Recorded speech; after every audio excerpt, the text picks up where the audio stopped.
Hey everyone, this is Keith Scott from out in Sydney, Australia. I'm one of the voices of Bullwinkle J. Moose.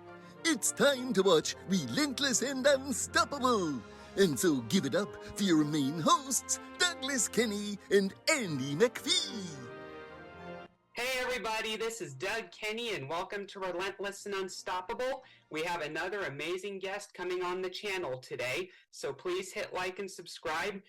And after this episode, please stay tuned to the RNU channel for more amazing guests. Let's get this on! Hey everybody, how you doing? Just a quick little share of why I started Relentless and Unstoppable. It was for one very simple reason, because of Doug Kenny.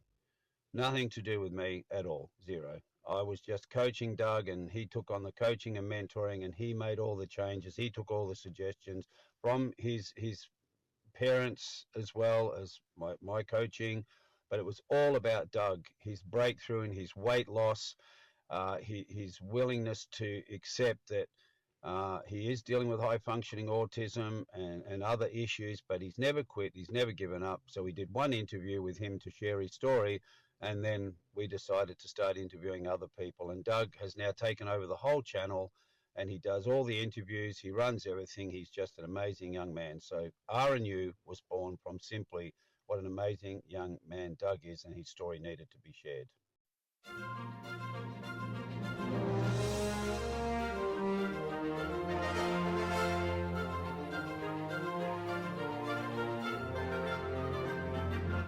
That's clever. Yeah. So what was it like when you first saw the 101 Dalmatians movie in theaters?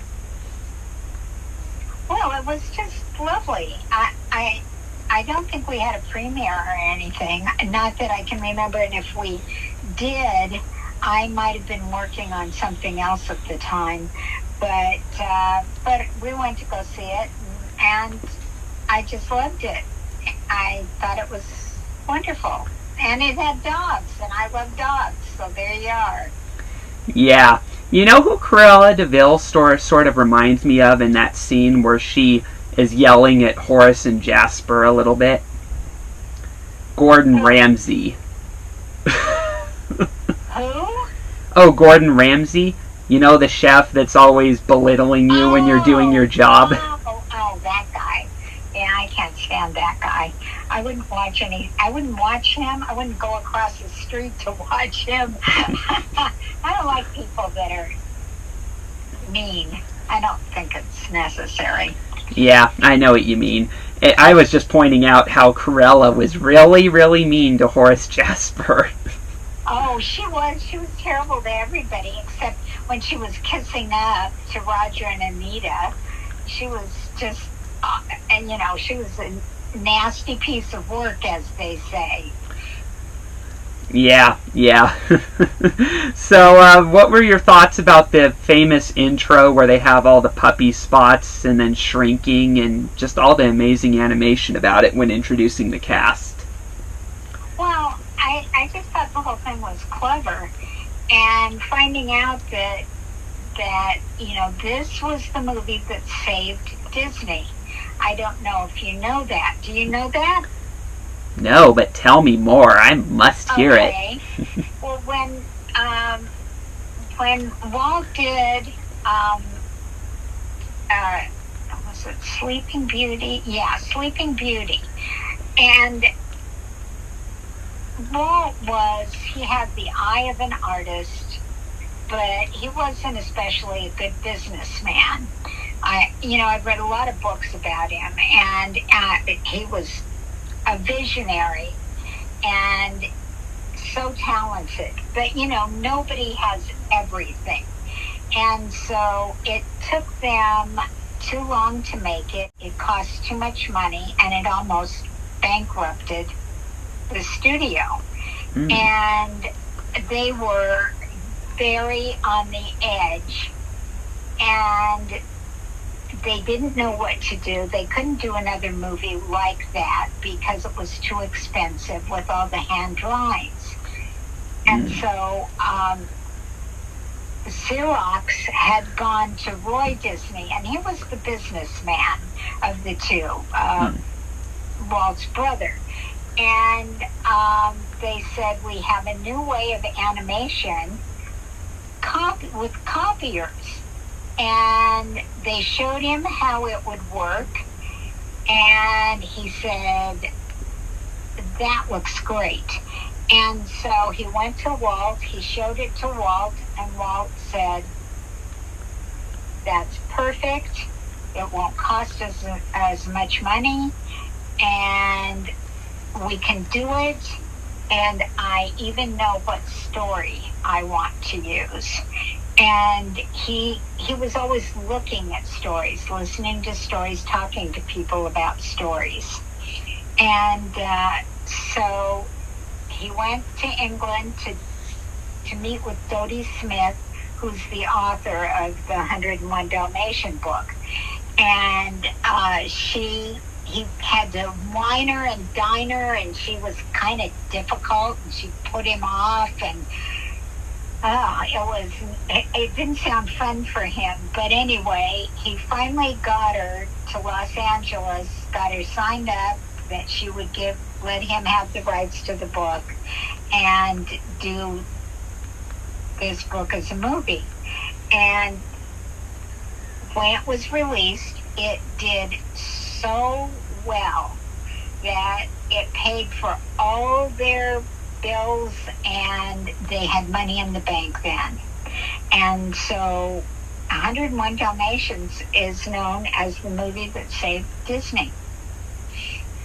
That is amazing. I did read that Disney said before he died that was his favorite movie in that sense of all the ones he made. So that probably explains it a bit. And I did hear that it was the same for Mary Poppins, because they also did live action movies on the side. But I saw in Saving Mr. Banks that Disney had to sort of push a bit to get the author for Mary Poppins to sign the rights to him, because in her case, she was dealing with trauma from that she expressed in her book, and he wanted to make a magical version of it, and it proved to be the right decision, like 101 Dalmatians, Yeah, he was great. He really was a visionary, and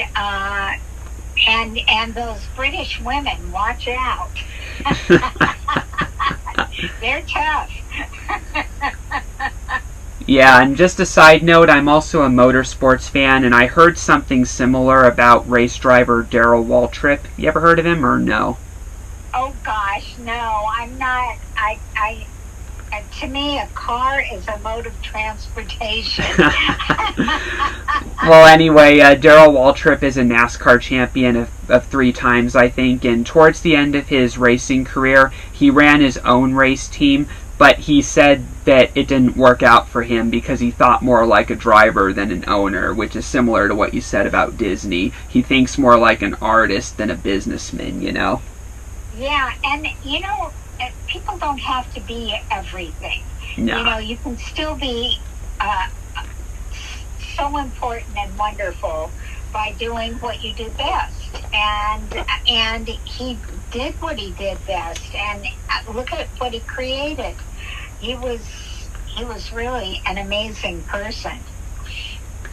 Yeah, and look how it's prospering to this day. It's getting bigger and bigger and bigger, the company. And it's like, sometimes I've sometimes said to others, there's a chance that America might one day become Disney continent. Oh, that'd be funny. Oh no, please no.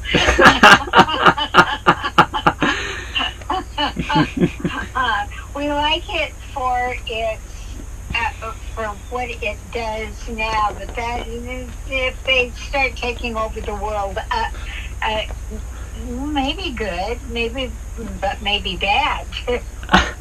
There would be magic and everything going forward. It would be Disney World instead of Earth. Well, with the way things are going in the world, it could be, that could be a nice thing. Like it's a small world. Speaking of that, poor Richard Sherman died last few days ago, and yeah, he was a wonderful songwriter. Yeah, I was very sad to hear about that. I actually have his autograph somewhere at my home because I was an autograph collector for a number of years, and I liked him as a musician because he was involved in Chitty Chitty Bang Bang, which is another movie I like. And yeah, that's a fun movie. Yeah. yeah, it's sad that we lost him. He was also the guy that wrote the song "The Wonderful Thing About Tiggers" and even Mary Poppins. The soundtrack and all that. Yeah. Yeah, those brothers, they were like the Gershwins.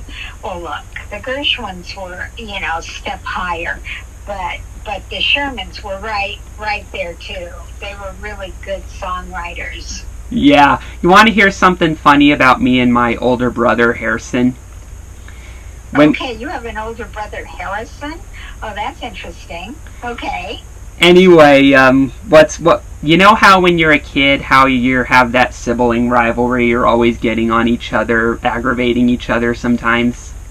Sure. In his case, I used to aggravate him many times by repeating whatever he said. You know how he got me and defeated me every time when I did that? Saying Wow. supercalifragilisticexpialidocious. And I didn't know that word or how to pronounce it back then. It's quite a mouthful, isn't it? It is. And there were times in that whole thing where I actually pronounced it right, and he would try to deny that I pronounced it right, even though I knew I did. Of course. He's your older brother. Yeah. Of course. Yeah.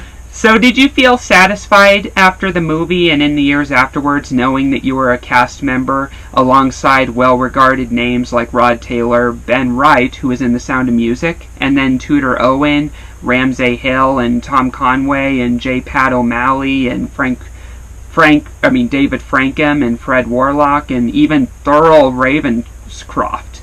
What was that like? Gee, that's all we have for Relentless and Unstoppable.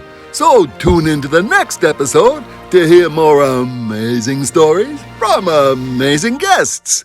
This is Keith Scott from Sydney, Australia saying so long, and I'm smarter than the average bear. Gee.